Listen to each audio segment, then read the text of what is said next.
حبايب الله، كيفكم؟ ان شاء الله بخير، الله يسعدكم. هذا الفيديو رسالة لكل انسان بده يطلع بهذا الوقت على اوروبا. بدك تطلع على النمسا، اسمع شو فيها النمسا. بدك تطلع على المانيا، اسمع شو فيها المانيا. بدك تطلع على هولندا، اسمع ايش فيها هولندا. وكذلك الامر بلجيكا او بشكل عام اوروبا. اسمع هذا الفيديو بعدين بروكس فون وعرف شو بدك تساوي. بغض النظر، الحياة في اوروبا حياة جميلة لقدام، بس اخذت اقامتك ولميت لم شملك، حياة ما في احلى منها هون. جبت عيلتك، امورك كلها بالسليم، ما عليك شيء ابدا، عايش في بيتك انت وعيلتك، وما في احلى من هيك حياة. ولكن ركزت على كلمة ولكن، لو وقت ما تصل للم الشمل عندك شيء اسمه اقامة وشيء اسمه لم شمل. هدول بدك تحط يعني فترة معينة من الزمن، اللي هي مش سنتين ونص، مش سنتين، خلينا نبلش مش سنتين ل3 سنين، أقصى حد 3 سنين. هاي إذا ما كان عندك بصمة ولا بأي دولة. عرف حالك بدك تكب من سنتين ل3 سنين لتجيب عيلتك. ما بقى في شيء اسمه والله الله لعيلتي على السنة رح أجيبك، على السنة ونص رح أجيبك. لا لا لا لا، كله صار من سنتين ونص وفوق. تمام.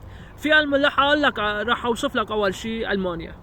ألمانيا حاليا يا حبيب إقامته من 6 شهور للسنة عم بتطول.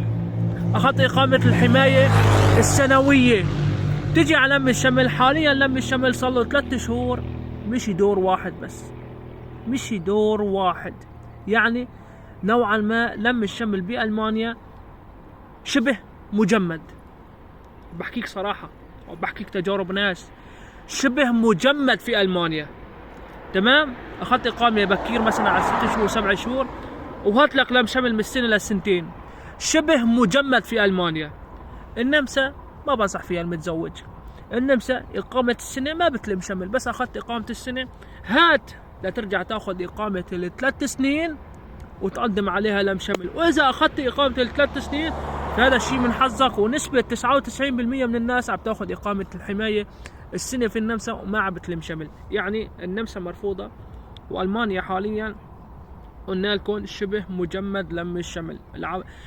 عم تمشي اقل من الزلحفة. بنجي لهولندا.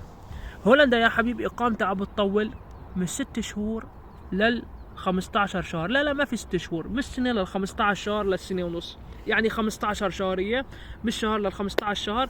واغلب الناس هلا ما عم تحصل عليها الا بعد السنة، يعني على 12 شهر 13 شهر 14 شهر. في ناس خلصت ال 15 شهر وحصلت عليها بسنة. على السنة حصلت عليها مثلا مثلي أنا. قدمت لم الشمل يا حبيب. لم الشمل هو المدة القانونية 6 شهور، ولكن صار مو 99% من الناس، نسبة 100% من الناس حاليا عم بتطفي المدة القانونية اللي هي 6 شهور، عم بدخل بإيشو بالمدة اللي هي لا نهاية. شو لا نهاية اللي أنا مسميها؟ الله العليم. يعني ما في حد معين. بجوز بعد المدة بشهر، بجوز بشهرين، بجوز ب3، بجوز ب6، بجوز بالسنة، بجوز الله العليم. يعني بدك تحط كمان للم الشمل من السنة للسنة ونص، يعني بدك 2 ونص لتلم شمل لهولندا. هدول الدول بشكل عام يعني صار كل ما للوضع فيهم عم بصير سيء. كمان بلجيكا نفس الشيء، كامبات ما فيها. كمان في أزمة بيوت. نوعا ما بلجيكا أفضل من هولندا.